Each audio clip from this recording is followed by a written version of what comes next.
আচ্ছা দেখুন তো আফ্রিকা অঞ্চলের এই মানুষগুলো যে এই ধরনের খাবার খাচ্ছে, অর্থাৎ একটা পশু শিকার করে এনে সিদ্ধ করে না ধুয়ে না মানে কোনো কিছু না করেই সিদ্ধ করে খেয়ে ফেলে। এই খাবার যদি আপনারা খান কিংবা ওদের মতো আপনারা চলাফেরা করেন, পরের দিন কি আর সুস্থ থাকতে পারবেন?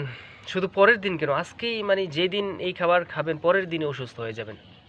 কিন্তু ওরা প্রতিনিয়ত এই ধরনের খাবার খাচ্ছে, এই ধরনের নোংরা চলাফেরা করছে, তারপরেও তাদের অসুস্থ হওয়ার কোনো খবর নাই কিংবা কোনো রোগ জীবাণু তাদেরকে ধরে না।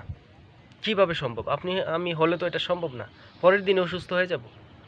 কিন্তু তারা ছোটোবেলা থেকে কিংবা তাদের অনেক আদিপুরুষ থেকেই তারা এই পরিবেশের সাথে কিংবা এই খাবার খেয়ে খেয়ে তাদের মানে ক্ষতিকর যে ব্যাকটেরিয়া রয়েছে, জীবাণু রয়েছে, এগুলো প্রতিরোধের অ্যান্টিবডি তৈরি হয়ে গেছে, যার ফলে তারা যতই এই ধরনের নোংরা খাবার খাক কোনো সমস্যা নেই।